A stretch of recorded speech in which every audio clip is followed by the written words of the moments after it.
रू 15 अगस्त के बाद रू कोनो के छत पर झंडा उतार ले के अपना छत पर लगा। अब हमरा से बोली मत, बहुत खीस आवता। जहां दो चार को एडवांस बोलनी कि हम बुझ जाए। झंडा खातिर तू विकास बाबू काजी कहां बरू काजी अरे झोरा लेके आवो आज 15 अगस्त ह जिलेबी लोबी ले आई लइका खास हो ए हो जल्दी ली झोरा तो जा कर जानता रू हां रामचंद्र के होटल पर से महाराजगंज गरम गरम जिलेबी ले आवे 15 अगस्त ह जिलेबी बड़ा जरूरी रहेला ना ऐसे 15 अगस्त के दिन खाई। अच्छा थी इंडिया के फेवरेट मिठाई। हां फेवरेट मिठाई आज के दिन जिलेबी खाई जाला त जाता ने जिलेबी लेवे लइका फइया खोया सब तू खोइलो। झंडा ले ले हम सब के घर पर झंडा बनाई बा। झंडा हां ए यार झंडा काहे खातिर लिया सब लोग घर पर लौकत नहीं के। अच्छा ई कोनो मतलब है कि सब के घर पर झंडा लगा तो हमरा घर पर झंडा ना बनाई।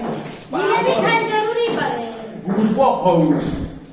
बुरबो खाऊ झंडा का दाम है भाई बोर भाई ब्लैक से बेचाता घर घर झंडा के जन अभियान चलो बनू घर घर झंडा के लागता वही चक्कर में झंडा के भाव बढ़ गई बा 140 रुपया मांगता है सब 140 रुपया में 1.5 किलो जिलेबी हुई पागल हो खा लो झंडा कुछ सुने के झंडा उतना लगाओ जरूरी नहीं है महंगा झंडा बा।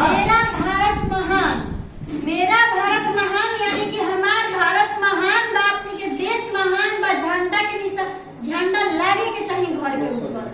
अरे तो झंडा लागे के चाही सही बात बा बाकी हमनी के ओगल कोगल लाग गइल बा नू तो देखे में बुझात नहीं के हमरो झंडा से प्यार बा बाकी 150 रुपया बा काहे खातिर हम खर्चा करे जाए एक दिन के बात बा।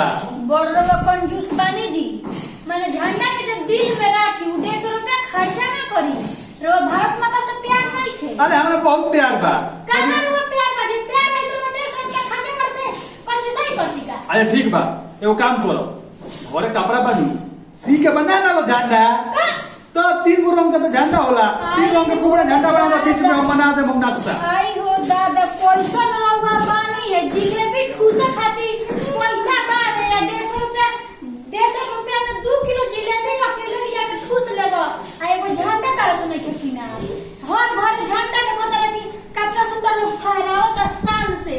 अब बतावा ना हम बगल कह देनी कि जाए त हमरा घरे नहीं कि बिहान में आएम तो हम झंडा बांध पैसा बानी रवा जैसे मरद हम आज तक लेना देखेनी।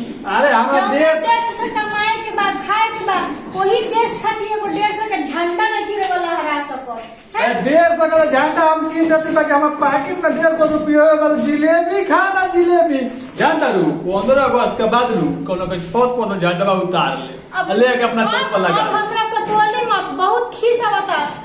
जहां दो चार को एडवांस बोलनी कि हम बुझ जाए। झंडा खातिर तू विकास बाबू काजी काहे झंडा हमरा घर देखी ना बाबा 150 रुपया पैकेट में ई को होता नहीं कि झंडा किन के ले छत पर लगावे के बा हम कोनिया के उतने के जिलेबी आई तो घर भर चलो जी हम 2-4 गो झंडा किन के लिए आए रहनी आस पड़ोस में देखा ना लोग अच्छा मत लो ये ले जाके हाई ले जाके फहरा बाबा बहुत झंडा नहीं लहराई भारत माता के जय बोली पता कितना निमन झंडा बा ये झंडा छत पर लगावल जाई भारत माता की जय भारत माता की माता। अब जिलेबी किने जाई या झंडा लगावल जाई अब पवन बाबा